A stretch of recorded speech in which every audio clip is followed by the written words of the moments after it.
All right, the GOP is taking control of the Senate, which we'll get to in a moment, with Ohio Senator-elect Bernie Moreno, but control of the House is still too close to call. Right now, the AP projects 205 seats captured by the Republicans and 190 by Democrats. 218 are needed for majority. Joining me now, House Speaker Mike Johnson. Mr. Speaker, you sent a letter today to your colleagues, and you wrote that Congress has to begin delivering for the people on day one, and that you already have a priority list of key conservative policies that you can achieve with your Senate Republican colleagues. What's the top of that list, sir? Well, we'll be basing it on what is top of mind for the American people. I've been traveling the country nonstop over the last year. We did over 360 campaign events in 40 different states. I traveled so much in the last year I could circle the globe 5.5 times. That's what the team tabulated. But what I heard out there, Laura, was the same thing. The same thing. It didn't matter where we are in the country, north, south, east, west, same thing. Everybody fed up about the cost of living, the rising crime rates, the wide open border, and the weakness on the world stage. And we have plans to fix all of that beginning on day one. We have to deliver for the people, and we will. President Trump wants to be aggressive. He wants to go big, and we're excited about that. We're going to get to play offense because I'm absolutely convinced we're going to have the White House, the Senate, and the House. I think we will deliver that majority. We're going to be ready to play ball on day one. Now, is it true, Mr. Speaker, that Pelosi did not even congratulate or acknowledge President Trump on the victory? Apparently there was a statement saying House Democrats are united behind Hakeem Jeffries as we vow to continue putting people over politics, et cetera, working families, liberty, and justice for all. I was wondering if she was going to take the final vote tally and go do that thing. Remember what I just ripped up my notes. How can we forget? Anyway. Yeah, exactly. So that's just classless. I'm sorry, but come on. We don't pay much attention to what Nancy Pelosi says anymore. She's not in power, and she won't be for a long time now. I think we've got a mandate from the American people. I was delighted to be with President Trump and the whole team in Palm Beach last night. It was such a great celebration into the wee hours of the morning.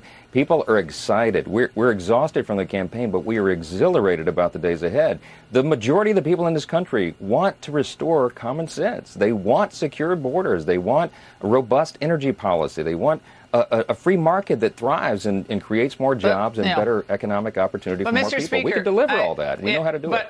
But the President-elect Trump, that's the first time I've said that, I realize. President-elect Trump can do a lot just by executive order, but I do understand from my sources that they want laws passed. They don't want an executive order that can just be thrown away, in 4 years or 8 years. They want permanent change. Can't ask for asylum inside the country. Can't play the game where you come here and say, oh, I'm oppressed, and you get to stay. He's even talked about the birthright citizenship issue, which obviously is more problematic because of the Constitution. That would require more thinking and study. But he doesn't want to just do the executive orders. Is that what your understanding is as well? Yes, and our agenda is to enact this into law. We need real comprehensive immigration reform. We've needed it for a long time.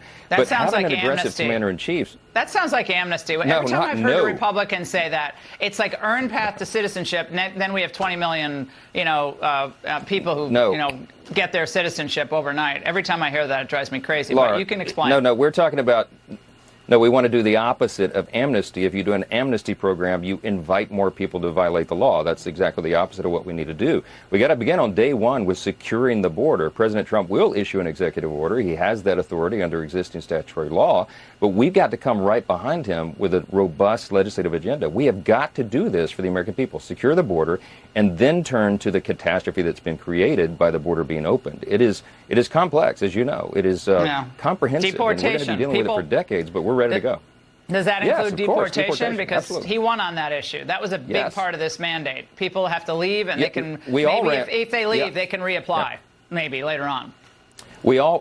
Yes, every House Republican ran on that issue all around the country. It's so important because we know we have dangerous criminals, for example. We got probably 4.5 million of those. No, it's a nightmare. Who we can go to immediately and send them back where they came from. We're going to do all that. Yes or no? Are you going to grow your majority, which is already razor thin?